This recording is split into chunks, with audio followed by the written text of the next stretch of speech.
Hello, my name is Kevin and welcome to the Love Decanters channel. So today I'm going to talk about 1930s Stuart Crystal decanters.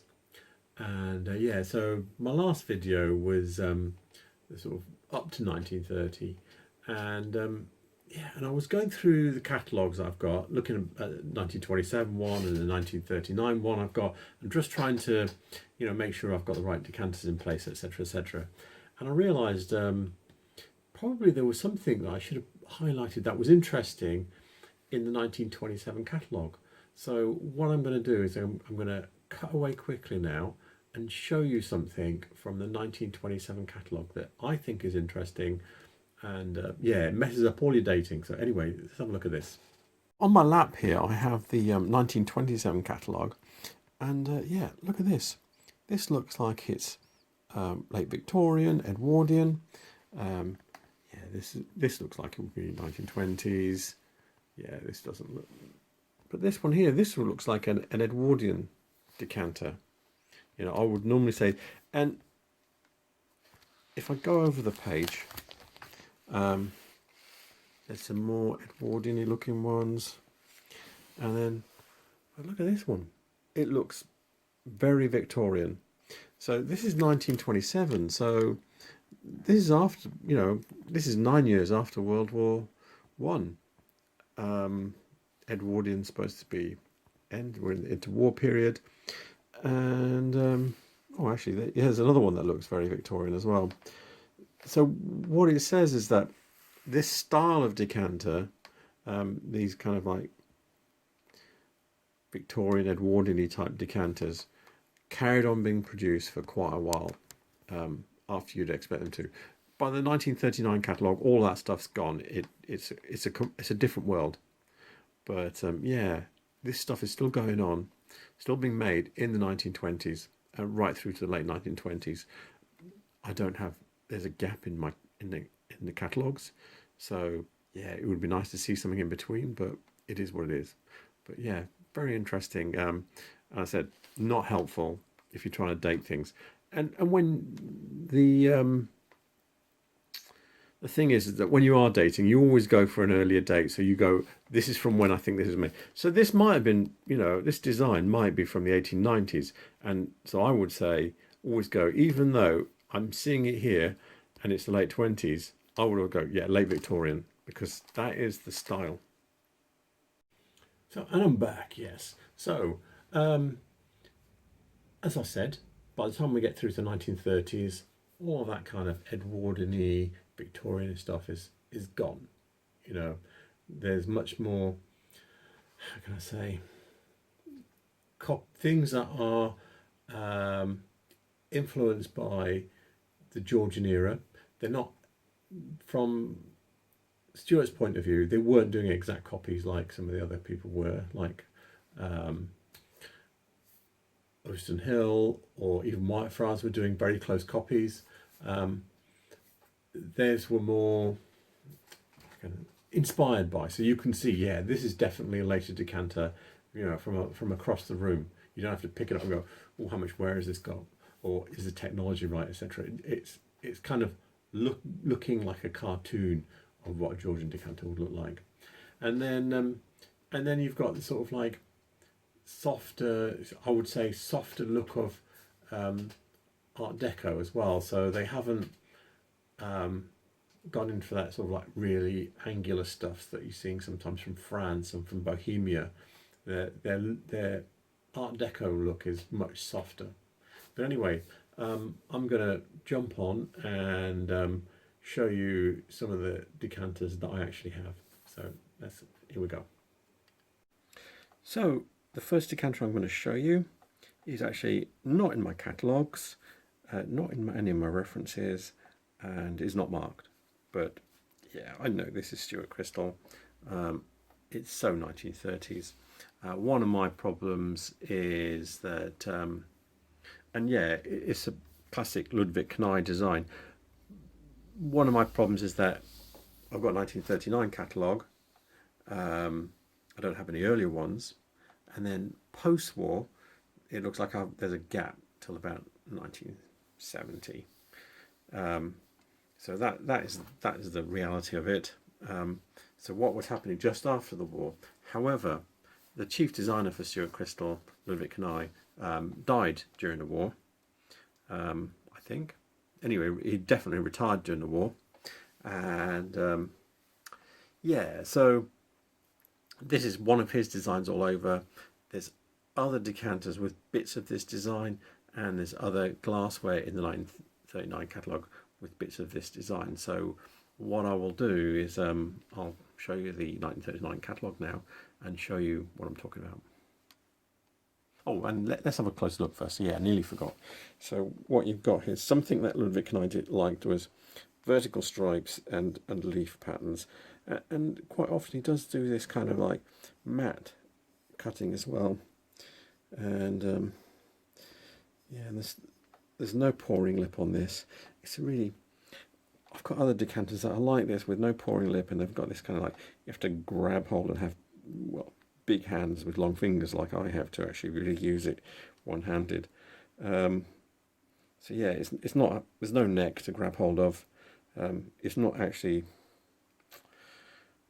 a practical hand decanter if you don't, you know, you'd have to go two-handed if you don't have long fingers like I do. So yeah, here you go. And as you can see here, it's got the number 36, that's it backwards, and don't know if you can see it there. There it is the right way around. So yeah, there you go. So here we go.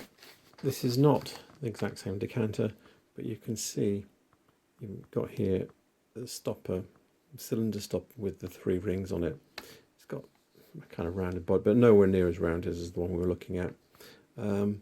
After the war, this pattern was called Woodchester. Before the war, it was just pattern numbers. There was a retailer, I think they called it Ferndale, in one of their adverts. But you got like a whole bunch of this. I will be doing a video on Woodchester. Virtually everything I have is post-war because it doesn't have these little extra dots. But anyway, the decanter I was just showing you, I don't know if you noticed, it had a single dot between each of the bits of pattern as it worked its way around. So anyway, I'll show you something else on this catalogue now. So here we go. Buried amongst the cream jugs and sugar bowls is a motif that we saw on the decanter that we were just looking at, with the 3 vertical bars and 3 leaves.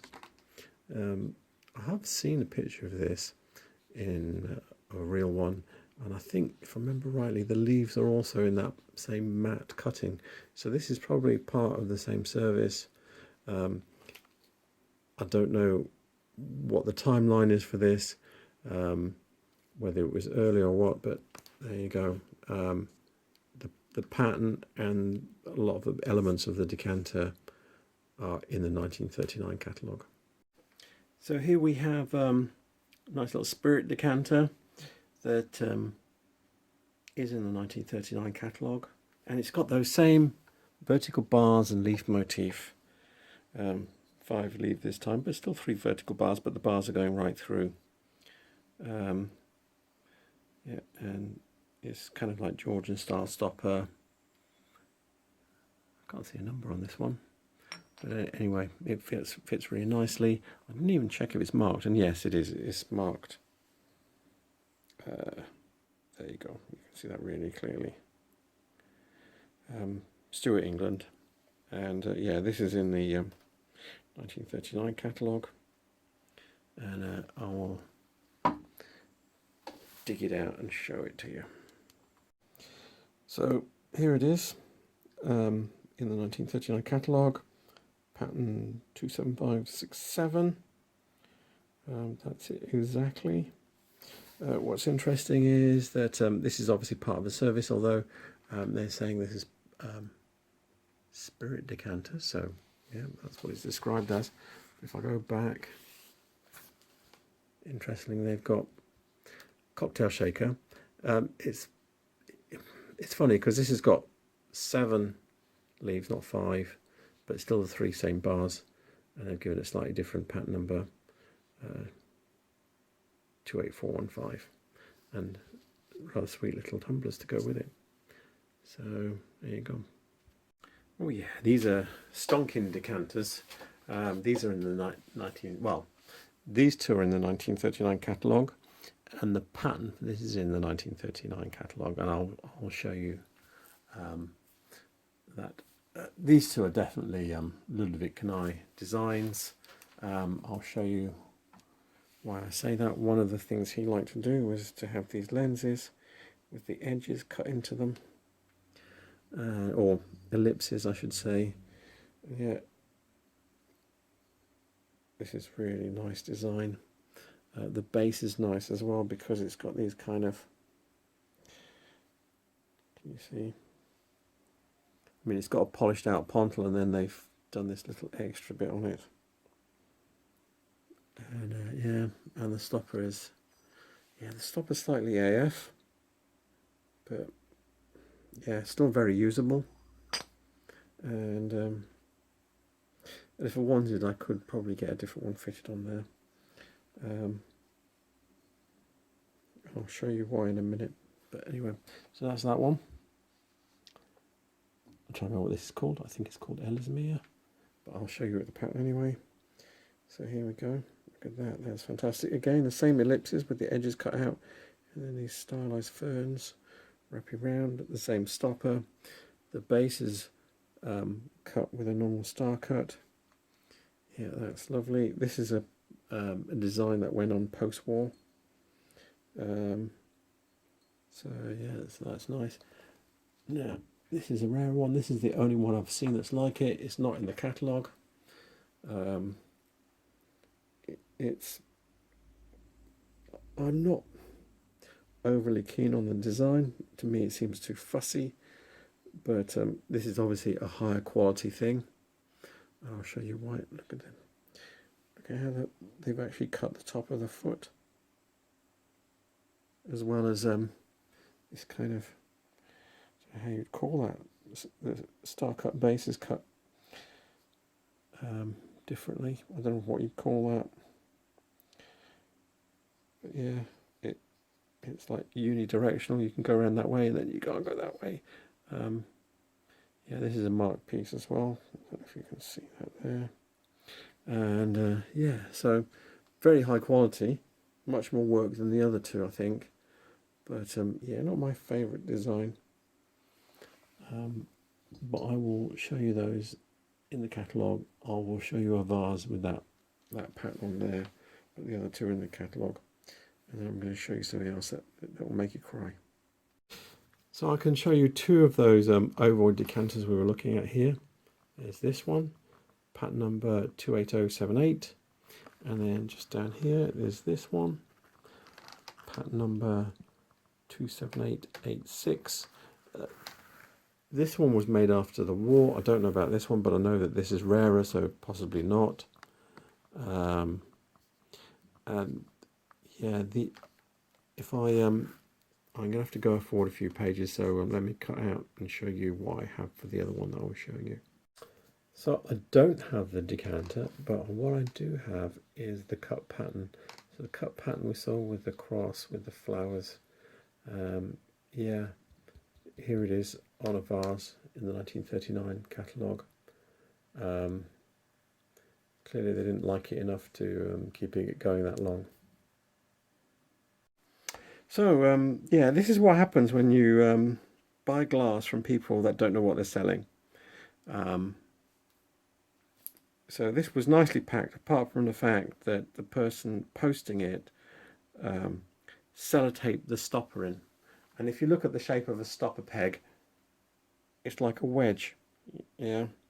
So the slightest bump on the top, and it will just burst the neck open. And yeah. So this arrived like this, with the neck completely burst open. I keep debating whether I should just cut my losses and just chuck it, get the top cut off, make it into a vase. Yeah, it's kind of was lovely, and now it isn't. And yeah, really proper Ludwig Knigh design. with the vertical bars and the leaves and everything. Yeah, I'm very sad about that. It would have been nice to have had 4, but I will show you this in the catalogue and have a good cry on the side. So here's my Heartbreaker decanter with the top smashed off. You can see it's exactly the same as the other ones with the same panel stopper. Patent number is 27862. Yeah, I'm thinking now I could take this to the glass restoration place and cut it off, and maybe it'll look okay, worth a go, rather than chuck it.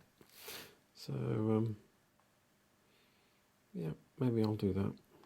Yeah, here we go. Something that's not in the catalogue is these little miniatures. Yeah, so that's about a handful of booze. But it's like a perfect miniature of the full-sized one. Let me show you. Look at the stoppers. So, yeah, not in the catalogue. I've not seen another one of those. But yeah, quite cute. And yeah, it was a bargain, so I had to have it. So here, a conical decanter that you have seen already in my Interwars Conical Decanters video.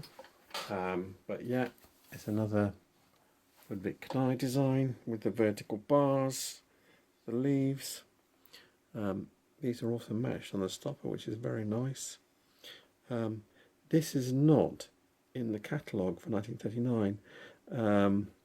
I do know that they, from one of my other books, that they were using this shape at least as early as 1931. And there is a pattern which is pretty much this exactly. So so on this shape, just with this piece different. So I'm happy that this is 1930s, even though it's not in the 1939 catalogue. It must have gone out by then. But yeah, it's a very nice decanter. I have a pair of them. So yeah, they look really good. Also, I nearly forgot to point out they have this polished pontle with the little leaves cut into it as well, like we saw on the Overlord Decanter that we were looking at earlier. Very distinctly Stuart thing. So these are in this shape is in the catalogue. I will show you what I've got. I might have some other references for these as well, and I will dig those out as well. So yeah, this is the enamel works that Stuart did in the 1930s. This one has got Huntsman on it. There's nothing else to go with them. And then it's got this stopper, which is like one you drink out of, but probably not really that practical for doing that. And it just has a pontle, polished pontle. I think, is this? Yeah, so this one's got made in England marked on the base. And that means it was probably made for export, because you wouldn't say it was made in England if you are actually in England. This one, I'm pretty certain this one's marked Stuart England. There you go, there's a mark that was used from 1926 onwards. But yeah, still, it's got that Ludwig Knigh vertical stripes with leaves, and it's also matte. Yeah, and the same stopper. So yeah, I will show you some references for those. So here we go, here's the Conical Decanters with the like cup stoppers. This one's a plain one in the book. I'm going to pull out some more references to show you some with cutting and with enamelling on. I don't know if they're going to be exactly the same, but yeah, and also it's telling you here in the catalogue, flint body, which means it's clear, with gold or green stoppers. So just like I showed you the two, there's no more colours than the ones that we were showing, unless there's some either odd ones or off catalogue ones. So I'm looking in Miller's 20th Century Glass by Andy McConnell. He doesn't have the decanters that I was showing you, but he does have the glass that would go with the one with the Huntsman on, or at least colorways it wouldn't. But yeah, the enameling, this is the enameled glass that would go with it. This would be in green, and he's got a date here, 1935. So there you go, you've got a nice date there. So I'm looking at British Glass Between the Wars by Roger Dodsworth, and it's got this decanter in. Yeah, it's got a cut pattern on it, but yeah, it's not the same as all I've got. The date he's got on this is 1934. So yeah, that's as close as I'm going to get it. It looks like hunting around, can't find an exact pattern. So here I have another conical decanter. I reckon it's blown in the same mould as the other ones. It's marked Stuart England as well. This enameling in blue is, yeah, I think it's in one of my books. At least this style of enameling is in one of my books. It's from the 1930s, and it's got little etchings around the top here. No, oh, I thought it was matched on the bottom, but it doesn't. So, but yeah, it's got another little blue line here, and yeah, so that's quite unusual. Yeah, it's not my favourite thing either, but it is quite a rare thing. So I have on my lap the Journal of the Glass Association, Volume 3 from 1990, and yeah, they don't have it either, but what they do have is they have a cocktail shaker with coloured bands on it. So this is the kind of coloured band that we saw on the blue decanter that we were looking at. I'm going to see if I can pin it down in another. And also they've got glasses as well. I have glasses to go with mine, but they're not quite like that. So this is a Stratford decanter. Ludwig and I designed the basic shape with these rings on it in 1921. And then in the 1930s, I think, they changed the stopper. So they were also doing these different shaped stoppers on them. And this is a stopper that carried on being used with other shapes right after the war. Yeah, and this one has got an extra Ludwig and I flourish on it, in that yeah, look at this little foliage cut into it. Yeah, again with the matte leaves. Isn't that nice? And yeah, I really like Ludwig and I. He has a style, and he goes with it, and he plays with it, and you can look at his stuff if you look at enough of it, you go, yeah, that's him. He's back fiddling about with his patterns, and yeah, whatever he was really like, I think he's a good guy, because I just like what he does. And yeah, also on the stopper too. Yeah, matching. If you look at my video on Stratford glass for Stuart Crystal, you'll see I have a plain one of these in orange, and also another one in green as well. And I suspect they did them in clear. I don't have that. But anyway, so there you go, something a bit different. I don't have a catalogue reference for that one. I will show you the plain one in the catalogue though. So here in the 1939 catalogue, it shows you both versions of the Stratford decanter, the original one with the mushroom stopper, and then the new one. Yeah, the leaves is not here, or the little foliage pattern is not in here. It's interesting to see that the some bits are copied across, like the glass is the same, the jug is the same, but the glasses are different. Look, see, these have got inverted baluster stem glasses, and these have just got plain stems. Oh, and they've been also been given different pattern numbers. So I'm back with another Spirit decanter. This is not in the catalogue. The shape is in the catalogue. It's clearly a Ludwig Canai design. I know it's called Tamara. Yeah, I can't find any references for it, but everybody's calling it Tamara. And yeah, you can see the classic leaves. It's got the leaves cut into the base as well and into the stopper. So yeah, this is a lovely design. Yeah, I really like that, but I can't find a reference for it. I think it's 1930s. It was probably pre-1935, 1939, but it's not in the 1939 catalogue. And yeah, there's like 10 years they could have squeezed it in between 1927 and 1938. Yeah, and I don't know why they weren't still making it in 1939, because it is a lovely pattern. So the last thing I'm showing you is not strictly a decanter. It's what is known as an Incorporator Bottle. Yes, it's for mixing oil and vinegar.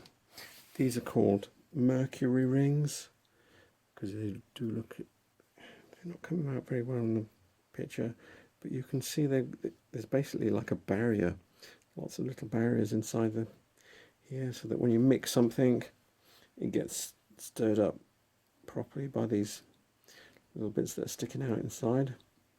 There's also, just to make it more fun, they've put one inside the stopper, and then there's a little pouring thing to pour your oil and vinegar out after. So yeah, Incorporator Bottle, made by someone called Stan Gill, who was the chief gaffer in Stuart Crystal before the war, and apparently taught glass making after the war.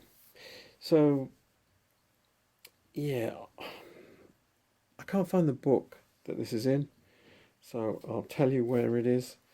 It's in the Miller's 20s and 30s glass, authored by Frank Lieb, and yeah, so I can't find the book, so I'm not going to show you that reference because I can't find the book, but it is in there. So yeah, I know what it is. So I hope you enjoyed that. I've had a rather frustrating evening. Yeah, there's another decanter somewhere. I'm bugging if I can find it. I've been down the shed even.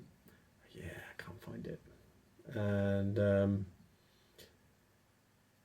then there's the references that I couldn't find one of my books. That's a pain, because I can see the page in my head, and yeah, so that's a pain too.